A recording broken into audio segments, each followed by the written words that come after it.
speaking on the prayer, intercessory prayer team. We've had a team in the past, and we're hoping to expand it in this church. We're going to start meeting monthly, and we have an agenda for this church, and we plan on making a difference in the world. You can't just pray prayers that were pertained exclusively to the Bible days. We're in a whole set of new circumstances, and you pray relevant prayers. We're going to go into set up different groups that you can choose to be a part of. We're going to start praying for the Amber Alerts that come up on the phone of missing people. We're going to get a group that prays for missing people, missing children.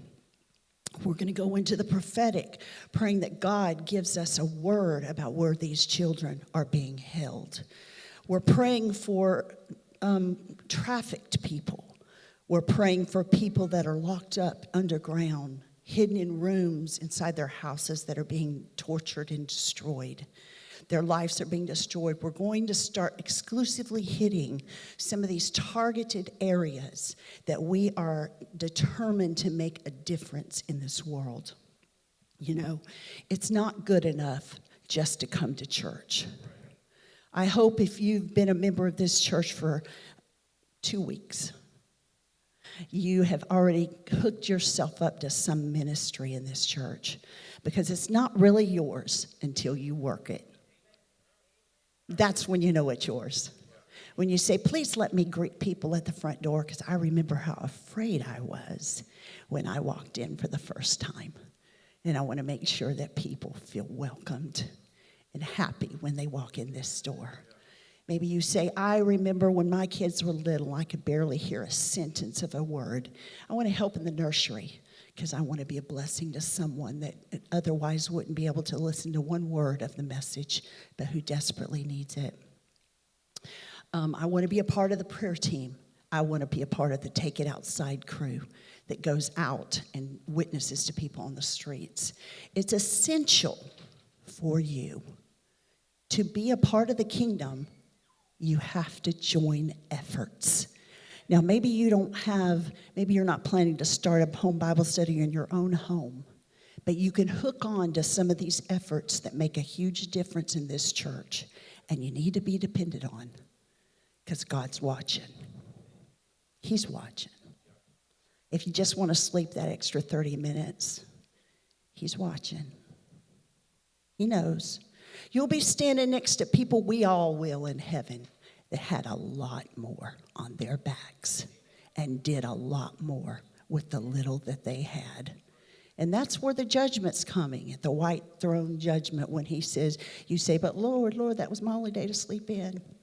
He said, this person never got to sleep in because they had 15 children, and they got them up and got them dressed to the house of God, and they brought people every Sunday. We're going to be standing next to people like that. It's easy in America to just kind of think, the church has what they need. No, we don't. I can tell you that we do not. We need you, and you actually need us. And when we get together, we become this strong unity. And guess what? It's just like when you decide to finally walk every day, and you get so happy. Oh, barely the first week goes by, and you start bragging to everybody, oh, yeah, I walk now. Right? Because you are doing something that you know in your heart you should be doing. And that gives you joy. And so I want to encourage each and every one of you to get involved in ministries that we have going on. We have more than that. We have drama. We have different things happening all the time. And I'm fixing to open up this next week and start doing inner healings again. So if you have memories, hurts, and stuff that you're having a hard time, you've tried to get it over all by yourself, and you realize now that you have a controlling thoughts in your mind that aren't going when you tell them to go. Emotions that come, that don't leave when you decide they're going to leave. This is a good time for you to set up a session that we can just pray and work through these things till you can have healing and wholeness in your heart. Just meet with me after church, and we'll set up appointments again. Also, I wanted to share this because the tongues interpretation this morning was so beautiful.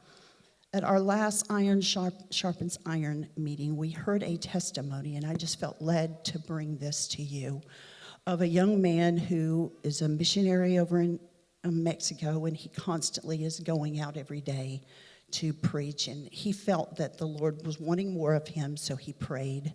And he said, God, I want you to start telling me every day what my assignment is. And so he started getting really true assignments. And even though he might have had to preach that night, the Lord had a separate assignment. The Lord would just say, go sit with that person and talk to them in the restaurant. Go do this with that person. Go visit so-and-so. And so he had all these things that he was doing. And he said, I was getting so much joy. And I was being used so much more than I had before. And he said that one day, as he was driving out of his street, onto a street that he goes often, he realized that there were 12 speed bumps. And that just got his goat. Because he knew that he's going to have to drive this road every day. And now he's got 12 speed bumps. Not just to beat up his car, but just to irritate him. He got so frustrated that he walked into a restaurant to get something to eat. And right as he walked in, the Lord showed him his assignment. It was a man sitting at a table. He was so frustrated. He said, I'll go there in a minute, Lord. And he sat down at the table. He called his wife, and he just was letting off some steam. He thought, this is better to do this before I go talk to the man anyway. I'm so irritated right now. But he had noticed that young man hadn't even got his food yet. And yet while he was talking to his wife, letting off steam, the young man got up and left. And the Lord said, you asked, but you didn't do it. Later on, the Lord told him, I need you to quit taking my commands as suggestions. Isn't that what we do? He tells us to go say something so-and-so, and we go, oh, they look happy today. I'm going to wait for tomorrow. Oh, Lord, if they come over here, I'll do it. Oh, Lord, I don't know if that's you. That's probably not you. The things that we do, we ask to be useful, and yet in that moment, such fear takes a hold of our heart that we think, oh, that's just a good suggestion. When he is saying, don't you know how hard it is? Think about the work that he has with the human race.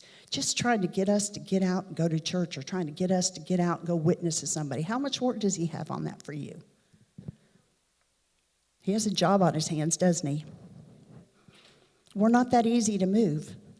And when he's trying to move us into a place, and he's also trying to move someone that's asking and begging for some information or a prayer or something to happen. And maybe they're thinking of committing suicide, and they're saying, God, if you're real, speak to me, speak to me.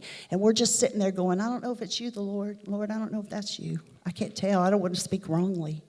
Instead of just jumping and obeying his will, there's nobody in here today that doesn't know exactly what I'm talking about. And I want us to gather together and become strong. Quit reasoning away our call in the moment. In the moment, usually, I'll tell you one thing that lets you know it's probably the Lord is a big old slice of fear hit you. Oh, what was that? Probably the Lord just told you to go do something. That's usually what it is. And you have to just get used to the fear. That has to be a non-issue. It's like when you decide to go on a diet, somebody makes chocolate cake. If you're a successful person that loses weight, you go, that's not even an issue. Won't be eating that. And the rest of us say, give me a sliver. But we're praying about that, aren't we? You see what I'm saying? We need to be successful. He's the king of all kings. When he tells us to do something, it's not a suggestion. We're to do it because we don't want to miss the day of the visitation. You know, how many times has he told you to do something and you didn't do it? Come on. I mean, people that's not raising their hand, I question. Okay, so how many of you, after that happened and you repented, how many of you did you realize that it took a very long time for him to trust you again? He doesn't just give you something next day usually. Usually he's irritated. And though he's merciful, he's saying, I can't trust you. I brought that person. You begged me to be used. I brought that person. And you just walked away like it was no big deal. That person is desperately in need of me. And you had something to offer, and you didn't give it to him. So I want us today to reach into our world and start becoming obedient to a king. Not a suggestion king, a king that makes commands, and we are his soldiers. And we obey his commands if we are sons and daughters, right? He said, if you're my son, if you're my daughter, you will obey me. So we want to be sons and we want to be daughters this morning. God bless you. Let us go forth into this world and make a huge difference. See you Thursday at 6.